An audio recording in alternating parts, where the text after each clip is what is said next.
তোমার চিত্তটাই তখন ফুল। যখন হাতের কাছে ফুল নেই অথচ ঠাকুর পুজো করার ইচ্ছা হচ্ছে, তখন কি করবে? তখন মনে মনে ভাববে আমার এই মনটাই ফুল, আমার আরাধ্য দেবতার চরণে নিবেদন করলাম। এই মন রূপী ফুল ঠাকুরকে পুজো দেওয়াটাই শ্রেষ্ঠ পূজা। একে বলে মানস উপচারে পূজা। মানস উপচার, উপচার মানে উপকরণ, মানস উপচারে পূজা। এবার এইটা শোনার পর আবার কিছু লোক ভাববে যে কীর্তনিয়ার কাছে শুনে এবার আমার খরচা একটু বেঁচে গেল, তাহলে মন খুলেই পুজোটা সেরে দেবো, পুজোর আর উপকরণ জোগাড় করতে হবে না।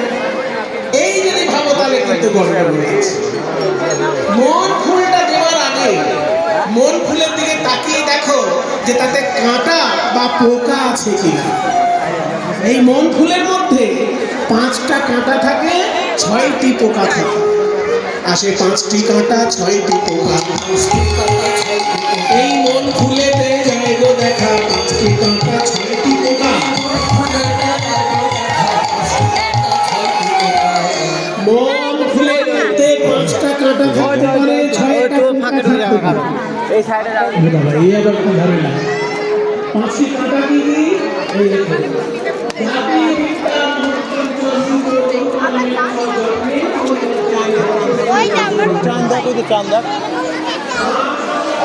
কীর্তন গানে কত লোক।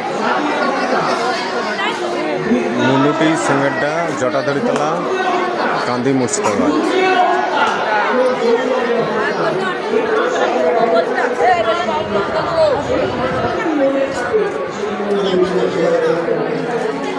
এটা হলো লোকনাথ মন্দির,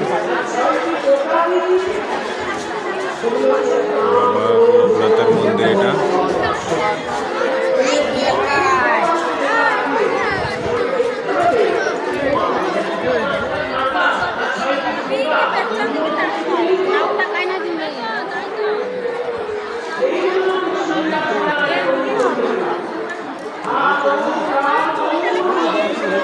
এটা হনুমান মন্দির,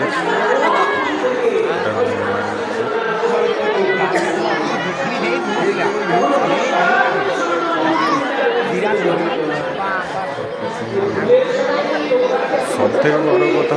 সবথেকে বড় কথা হচ্ছে এখানে কি যে কীর্তন গানে এত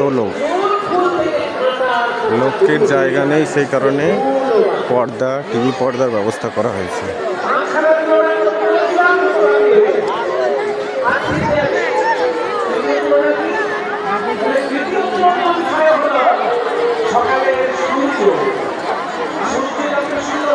কীর্তন গানে এত লোক দেখা যায় না, কখনোই মুশকিল। আর কীর্তন গান করছেন সুমন ভট্টাচার্য।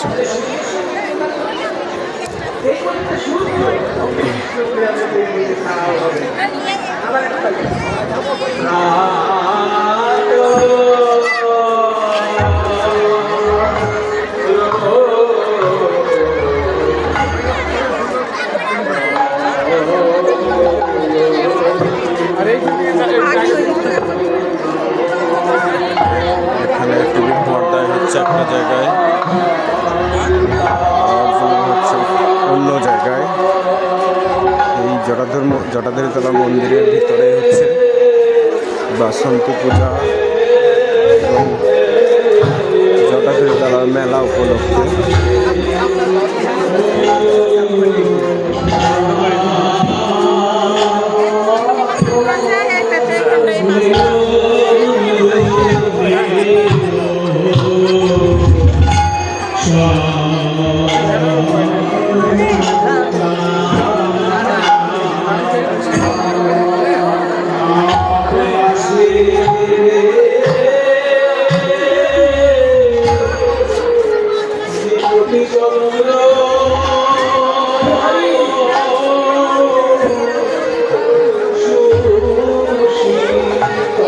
প্রচুর লোক কীর্তনের, 5000-এর ওপর।